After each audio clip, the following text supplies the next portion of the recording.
سب سے پہلا روزہ بے شک نبی علیہ السلام نے ہی رکھا ہوگا یقیناً، اس کے بعد امتیوں میں سب سے پہلا روزہ کس نے رکھا، اور روزے فرض کیوں ہوئے، اس کے پیچھے حکمت ذرا سی بتا دیں۔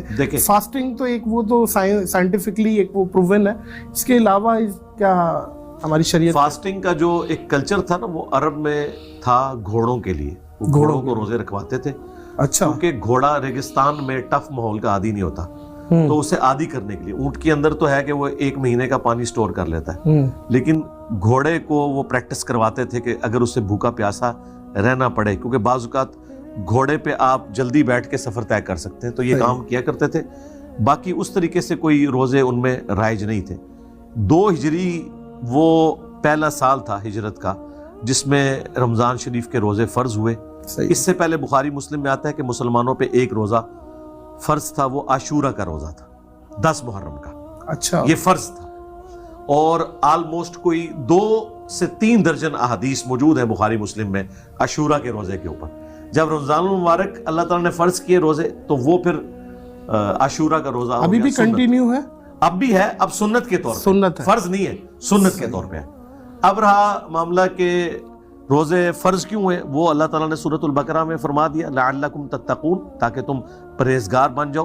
پرہیزگاری کیا ہے کہ ایک چیز حلال ہے اور آپ خوف خدا کی وجہ سے اس حلال چیز سے بھی پرہیز کرتے ہیں کہ میرے رب نے منع کیا ہے، کھانا پینا، میاں بیوی کا ازدواجی تعلق، اس سے آپ رکتے ہیں۔ صوم کا مطلب ہی ہے رکنا، صحیح، عربی میں روزے کے لیے صوم کا لفظ ہے۔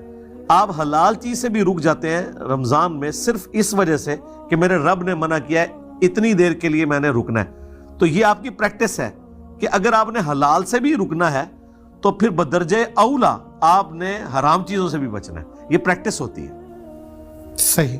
اور جان بوجھ کر روزہ چھوڑنا، اس کا کفارہ کیا ہوگا؟ بعد میں ریئلائز ہو گیا چلے، لیکن چھوڑا جان بوجھ کر ہے، سستی میں اور کسی بھی وجہ سے، یار میں اصل میں رکھ نہیں پاتا، یار آپ کو پتہ تو ہے میرا بلڈ پریشر لو ہو جاتا ہے، کچھ کھاؤں نہیں، اس طریقے کے بڑی معذرت کے ساتھ لوگ دیتے ہیں لیم ایکسکیوزز، اور خاص طور پہ گٹکے ماوے والے، کیونکہ نشہ ٹوٹتا ہے نا، سگریٹ والے، تو وہ اس چیز پہ پیچھے کیمرہ مین بھی مسکرا رہا ہے، اور بات یہی ہے۔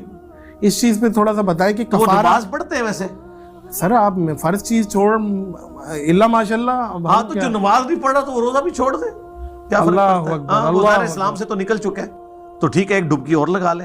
اور اگر وہ نماز پڑھنے والا ہے اور وہ کہتا ہے میں روزہ نہیں رکھتا، میں نے تو اس طرح کا کوئی بندہ نہیں دیکھا جو نماز کو سیریس لے رہا ہے اور وہ روزے کو سیریس نہ لے۔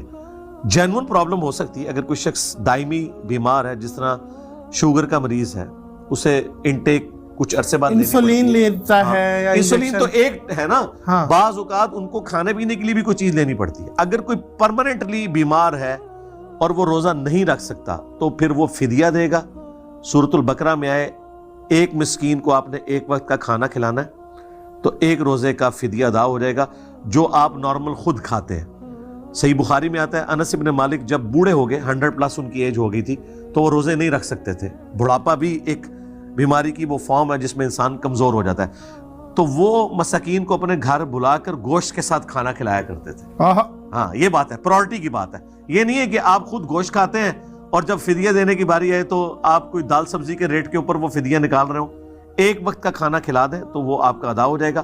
رہا ماضی میں اگر کسی نے روزے چھوڑے، اب وہ توبہ کر رہا ہے اور وہ نیت کرتا ہے میں مستقبل میں روزے چلاؤں گا، تو جو روزے گزر چکے ان کی طرف سے صرف فدیہ ادا کر دے، توبہ کر لے، کافی ہے۔